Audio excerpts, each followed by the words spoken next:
శివభక్తులుగా ఉండి శివాలయంలో ఉన్నారు. ఈయన రామానుజ వారి బంధువు, టాలెంటెడ్, హైలీ ఇంటెలిజెంట్, పోయి రాంగ్ ప్లేస్లో ఉన్నారని ఆయన్ను శివభక్తి నుంచి విష్ణు భక్తిలోకి ట్రాక్లోకి తేవాలని టెక్నిక్స్ చూడండి.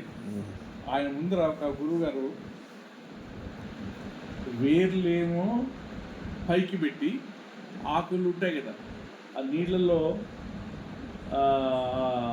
ఆకులున్న కొమ్మ వైపు అట్లా ముంచి వేర్లు పైకి పెట్టి భూమిలో నాడుతుంటే అదేందా వేర్లు కిందికి పెట్టి పైకి పెట్టాలి అన్నారు.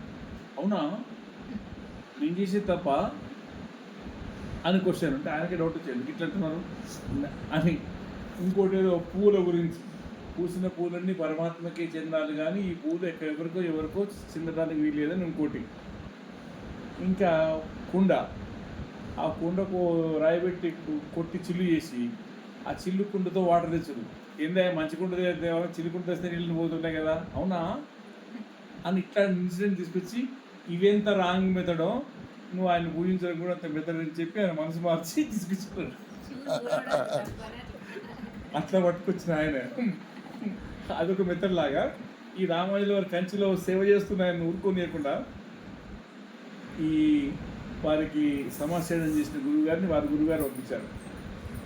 స్వాభావిక అనువదిక, అసలు న్యాచురల్ కానీ ఎండ్ లేకుండా న్యాచురల్గా ప్రభువు శ్రీమన్నారాయణుడు.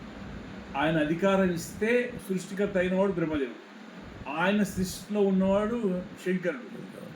న్యాచురల్గా గొప్పవాడు ఎక్కడ, బౌండరీస్ లేని గొప్పతనం ఉన్నవాడు ఎక్కడ, ఆయన గొప్పతనంలో చిన్న చిన్న తుంపుడు లాంటి మిగతా వాళ్ళు ఎక్కడ అనే గొప్ప శ్లోకాన్ని వాళ్ళు వినేలాగా. అంటే డైరెక్ట్ మీరు చెప్పకుండా పిల్లి మీద పెట్టి అన్నీ ఉంటాయి కదా మన అత్త కూడా పంచాయతీలో, నిన్న పిల్లినన్నా పిల్లి కూర్చుంటుంది తిండి తప్పదానికి ఏం లేదంటే అత్తగారు అన్నట్టు ఆ టైప్లో అట్లా చేస్తే ఈ శ్లోకం ఎక్కడిది, ఎవరు రాశారంటే పలానా వారు రాశారంటే ఉన్నారని అట్లా తీసుకెళ్ళారు. తీరా వీరు అక్కడికి వెళ్ళే వరకు అసలు ఆ శ్లోకం చెప్పిన వారు స్తోత్రం చెప్పిన వారు పరమపొందించారు. వీరికి కోపం వచ్చింది. ఇంత గొప్పవారు నేను చూద్దాం అనుకుంటే నన్ను చూడనీయకుండా మాట్లాడనీయకుండా ముందే వారు తీసుకెళ్ళారు కదా, ఈ రంగనాథుడు నేను దర్శించాను, నాకు అవసరం లేదు, ఈ దేవుడు మమ్మల్ని ఇద్దరు కలవలేదు, అడ్డుపడ్డాడు ఈ విలన్ అవసరం లేదంటే రిజెక్ట్ చేసి అనిపించేశారు. అట్లాంటి స్థితిలో మళ్ళీ ఆ రంగనాథుడు వీరికి చాలా ఉపాయంగా ఆ అధ్యాపకులు పంపించి రప్పించుకున్నారు.